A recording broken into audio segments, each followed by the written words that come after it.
پاکستان کے معروف صحافی و کالمکار سہیل وڑائچ نے حال ہی میں اپنے کالم میں فیلڈ مارشل سے ملاقات کے حوالے سے لکھا ہے۔ اس کالم سے بہت سی باتوں کی وضاحت ہوئی۔ ملک میں صدر یا وزیر اعظم کی تبدیلی کے حوالے سے پھیلائی جانے والی افواہیں بے بنیاد ہیں۔ ان کے مطابق ایسی خبریں صرف انتشار پیدا کرنے والے عناصر کی جانب سے پھیلائی جاتی ہیں۔ انہوں نے کہا کہ سیاسی مصالحت اسی وقت ممکن ہے جب فریقین دل سے معافی مانگیں اور برداشت کی راہ اپنائیں۔ اس موقع پر انہوں نے قرآنی حوالہ دے کر واضح کیا کہ معافی اور رجوع کرنے والا ہی کامیابی پاتا ہے۔ معاشی صورتحال کے بارے میں انہوں نے بتایا کہ ایک جامع منصوبہ تیار کیا گیا ہے جس کے تحت 5 سے 10 برس میں ملک کو ترقی یافتہ اقوام کی صف میں شامل کرنے کا ہدف ہے۔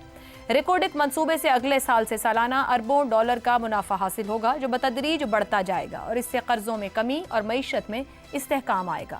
پاکستان کا موقف واضح ہے کہ کسی ایک دوست ملک کو دوسرے پر قربان نہیں کیا جائے گا۔ پاکستان کو چین اور امریکہ کے درمیان توازن برقرار رکھنے کا طویل تجربہ ہے۔ انہوں نے جہاں بھارت کو متنبع کیا کہ وہ پراکسیز کے ذریعے پاکستان کے امن کو تباہ نہ کرے، وہیں افغان حکومت کو بھی وارننگ دی کہ طالبان کو پاکستان میں دھکیلنے کی پالیسی بند کی جائے ورنہ ایک ایک پاکستانی کے خون کا بدلہ لینا ہم پر واجب ہے۔ یہ بھی کہا کہ ہم نے افغانوں پر سال ہر سال تک مہربانیاں اور احسانات کیے، اس کا بدلہ اتارنے کی بجائے ہمارے خلاف بھارت سے مل کر سازش کی جا رہی ہے۔ ذرائع کے مطابق اعلیٰ عسکری شخصیت کا پیغام یہی تھا کہ ملکی استحکام کا انحصار سویلین نظام کے تسلسل اور قومی اتفاق رائے پر ہے۔ اسی پر گفتگو کریں گے، پینل سے سوال۔ معافی اور برداشت سے سیاسی مصالحت ممکن؟ کیا بانی پی ٹی آئی 3.5 سال کی سیاست پر غور کریں گے؟ حسن نثار صاحب۔ دیکھیں، میں نے بھی پڑھا ہے وہ کالم، مجھے تو اس کی کوئی سمجھ نہیں آئی۔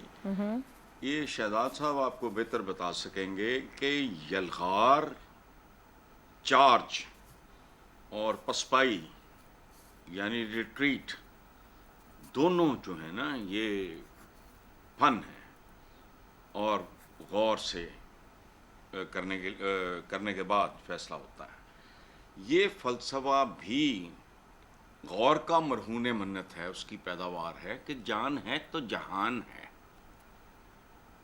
کچھ لوگوں کے لیے ایک گھٹیا فلسفہ ہے، سروائیورز کا ہے۔ اچھا، ٹیپو سلطان کا فلسفہ اور تھا، شیر کی ایک دن کی زندگی، باقی آپ کو پتا ہے۔ اچھا، وہ فیض احمد فیض، انہوں نے جیلیں جولیں بھی کاٹی ہیں بڑی، جس دھٹ سے کوئی مقتل میں گیا۔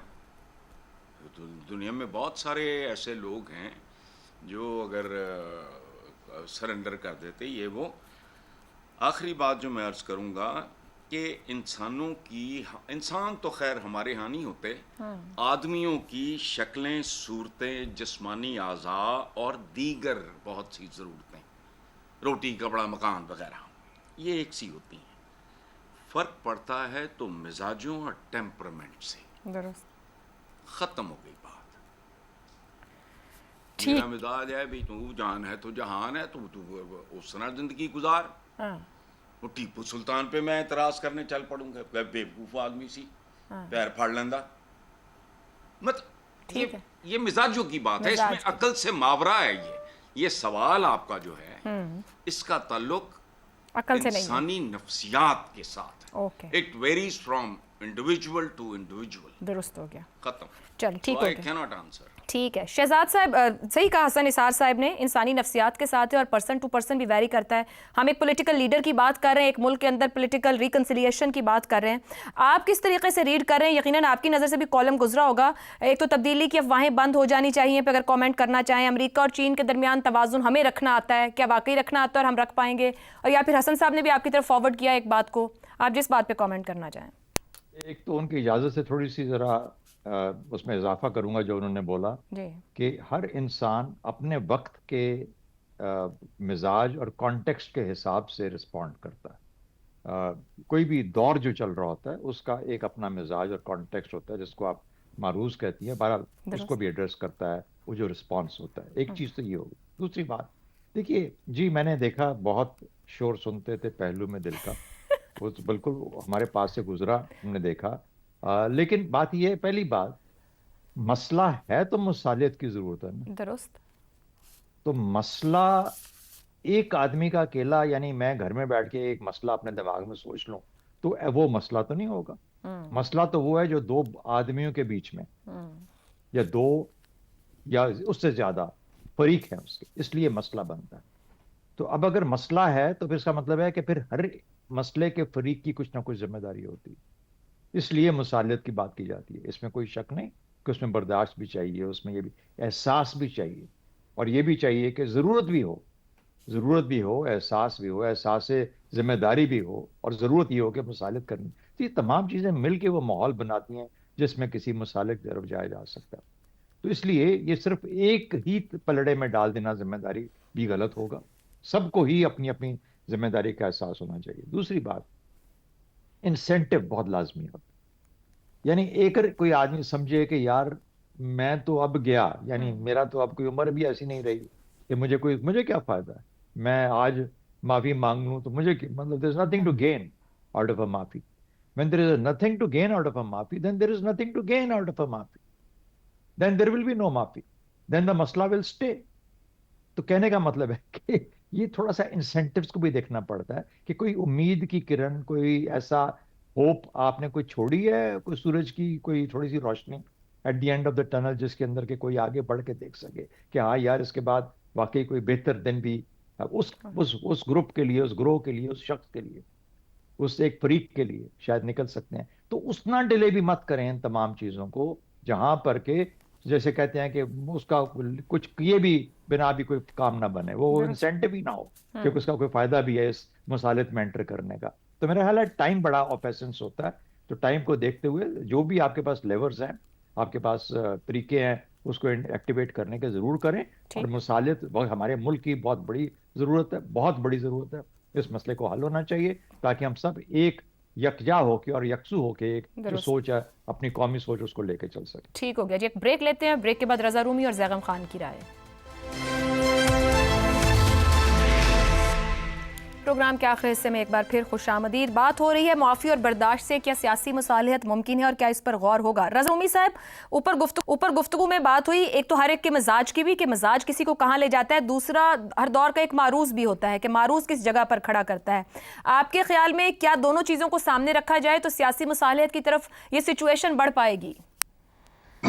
دیکھیے، واقعہ یوں ہے کہ سیاسی مصالحت اس وقت اشد ضرورت ہے پاکستان میں استحکام کے لیے، اور یہ سیاسی استحکام بھی، معاشی استحکام کے لیے بھی. لیکن فی الحال اس کی کوئی دکھائی نہیں دے رہے آثار کہ کوئی بھی فریق جو ہے وہ پیچھے ہٹنے کو، ایک قدم پیچھے ہٹنے کو تیار ہے یا اپنی پوزیشن پہ نظر ثانی کرنے کو تیار ہے.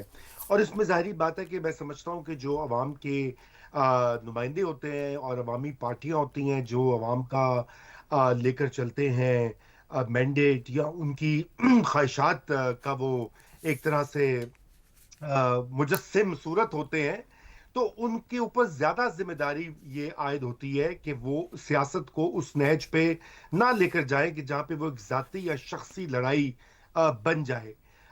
جو پولیٹیکل ہوتی ہے کانٹرڈکشن یا کانفلکٹ، وہ اصولوں پہ، نظریات پہ ہونے چاہیے. اور یہاں پر یہ دیکھنا پڑے گا کہ کیا نظریات ہیں ان فریق کے جو کہ وہ اور ان کے حواری جو ہیں انہوں نے اس طرح کا ماحول اور طوفان بنا رکھا ہے کہ بس جی پڑ جاؤ اور ریاست کو پہ حملہ کروا دو، انڈیا میزائل مارے تو اس کے اوپر تالیاں بجا دو، اور کبھی جا کر امریکہ کو برا بھلا کہو، پھر اسی امریکہ سے مدد مانگو، اور اس طرح کے کئی اور کہ آئی ایم ایف جو ہے وہ مدد نہ کرے، بیرون ملک پاکستانی ریمیٹنس نہ بھیجے. تو دیکھیے ان حالات میں کیسی ریکنسیلیشن ہو سکتی ہے عائشہ؟ یہ تو سوچنے کی بات ہے. اور جہاں تک آپ نے اعلیٰ عسکری شخصیت کا ذکر کیا ہے، انہوں نے اعلیٰ عسکری شخصیت نے اپنے خطاب میں معافی کا مطالبہ جو ہے وہ یہ کہا کہ انہوں نے کہا کہ قوم سے معافی مانگی جائے. اور یہ میری مصدقہ اطلاع ہے، جو شخص ایک وہاں پہ موجود تھے انہوں نے مجھے بتایا. ایسا وہ کوئی ذاتی معافی کے طلبگار نہیں تھے. میں صرف یہ وضاحت کرنا چاہتا ہوں. باقی رہی بات کہ یہ معاملہ آگے کیسے جائے گا، میں سمجھتا ہوں پاکستان کی جو سیاسی قوتیں ہیں، دیگر سیاسی پارٹیاں ہیں، ان کو اس میں ایک رول ادا کرنا ہوگا. وہ ملک کو اس نہج کے اوپر اس کانفلکٹ میں چھوڑیں گے تو ان کا اپنا بھی نقصان ہے. جو اس وقت رولنگ کولیشن ہے، وہ اگر یہ سمجھ رہے ہیں کہ آج وہ بچ جائیں گے تو ایسا نہیں ہوگا. کل کلا کو وہ بھی اسی کی صد میں آئیں گے. اس لیے بہتر ہے کہ وہ کوئی طریقہ نکالیں